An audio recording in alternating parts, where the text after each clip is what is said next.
We're counting down the 15 real foods that African immigrants relied on in 1900s Mississippi. Picture red clay roads and smoke drifting from iron pots, meals shaped by memories from across the Atlantic and the crops and rivers of the Deep South. From garden rows of okara and peanuts to the daily ritual of cornmeal bread and the rich flavors drawn from delta streams and simmering greens, these dishes carried both survival and tradition. Some were quick field fare, others reserved for sacred Sundays, but all helped lay the roots of Southern cooking as we know it. Which food connected generations the most? Let's begin our journey with number 15. In the fifth place, catfish stands out as the Delta's riverborne gift, a protein that shaped daily meals and Sunday gatherings alike. Along the muddy banks of Mississippi's slow-moving creeks, families fished with cane poles or nets, hauling in whiskered catfish that seem made for the cast-iron pot. Picture a morning's catch, the fish still slick from the water, cleaned, and then split for smoking over hickory, or dredged in cornmeal for frying. Smoke would curl through the trees, mingling with the scent of hot lard, as fillets crisp to a golden brown. Crunchy outside, tender and flaky within. For some, the memory of catfish is inseparable from the taste of wood smoke and river air, a flavor that lingers long after the meal is gone. Stewed catfish, slow-cooked with onions and peppers in heavy iron pots, brought warmth to field hands at the end of a long day, while fried catfish was the centerpiece of porch suppers and church socials, served up with hush puppies or a scoop of garden greens. WPA notes and family recipe cards from Bolivar County recall these scenes: catfish fried crisp for a crowd, or simmered gently until the broth turned briny and rich. And here's the kicker. Even today, the ritual of catching, smoking, and frying catfish links the Delta's past to its present, proof that the river's bounty still feeds both body and memory. In the fourth place, collard greens and their savory broth, known as pot liquor, stand as a testament to both survival and community in 1900s Mississippi. Picture a cast-iron pot simmering all afternoon on a wood stove, filled with broad, dark leaves and a smoked ham hock or knuckle of salt pork. The scent is unmistakable, smoky, earthy, with a hint of sharp green rising above the steam. As the greens softened, their vitamins and minerals seeped into the broth, turning it deep and rich, a liquid gold against hard times.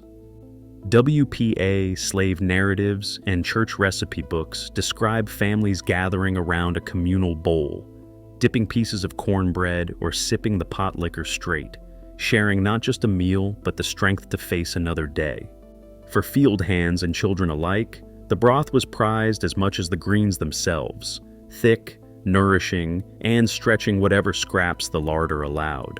Sunday dinners and church homecomings often featured a pot of greens at the center of the table, the pot liquor ladled out to moisten bread or simply drunk for its restorative power. And here's the kicker.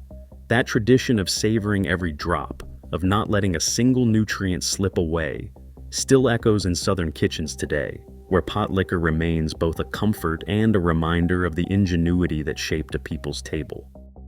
In the third place, black-eyed peas simmered into Hoppin' John Mark, the turning of seasons and the endurance of memory in Mississippi's rural kitchens.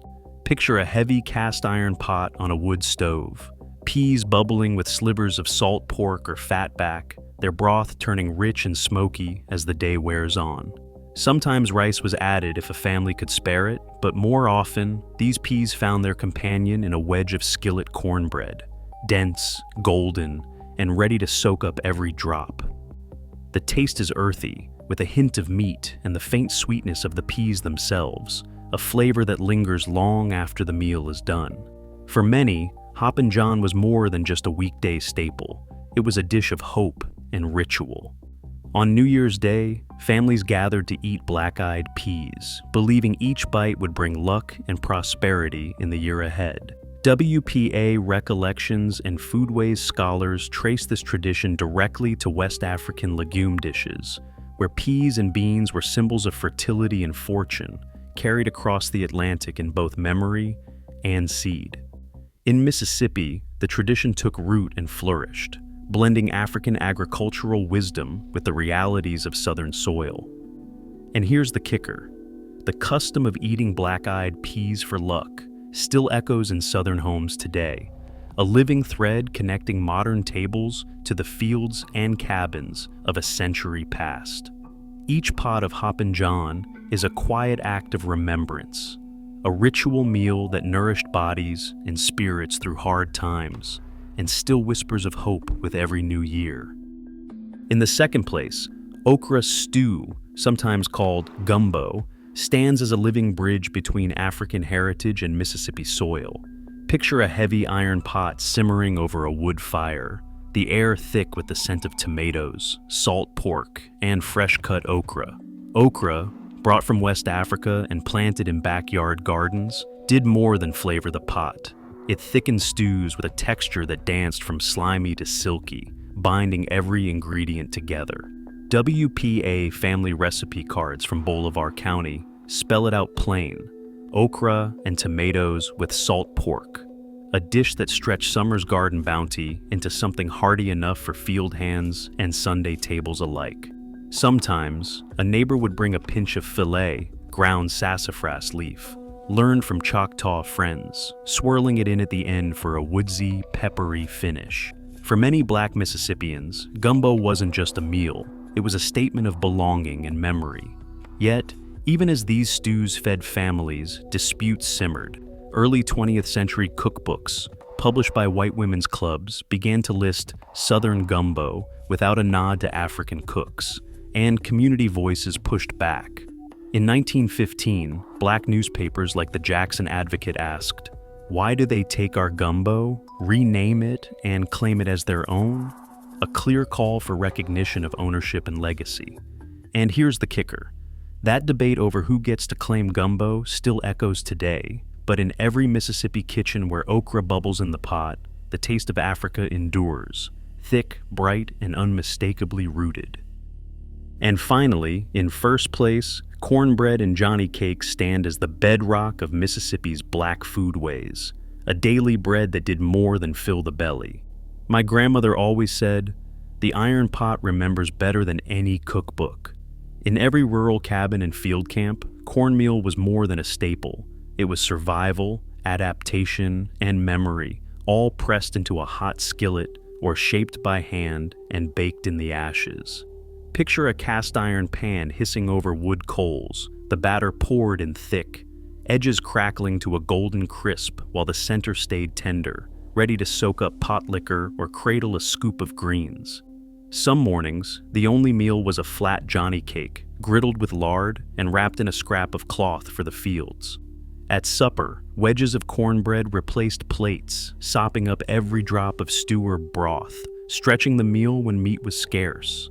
WPA household notes and family recipe cards from Bolivar and Lafleur counties list cornmeal in nearly every inventory, more common than rice, as familiar as the iron pots blackened with use.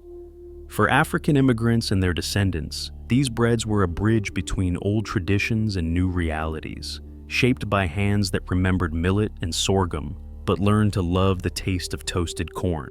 And here's the kicker.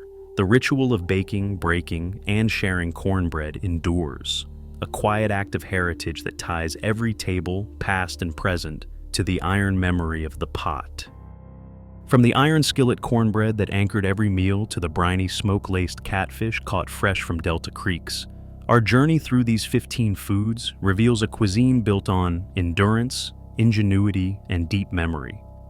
Across all entries, the common thread is adaptation. African traditions woven with Mississippi's fields, rivers, and hardships. Who could have predicted that humble okra stews or the ritual of sipping pot liquor would still echo in Southern kitchens today? Each ranked dish earned its place through documented use, sensory detail, and the way it connected African heritage to local survival, whether through daily bread, ritual peas, or communal greens. Together, they show how African immigrants transformed available ingredients into both nourishment and tradition. The gap between a simple Johnny cake and a ceremonial Hoppin' John tells a story of resourcefulness and cultural pride. In the end, these foods are not just recipes, they are history. carried forward by the hands that made them. If you enjoy uncovering hidden food history, don't forget to like, comment, and subscribe to Forgotten America for more stories that taste like history.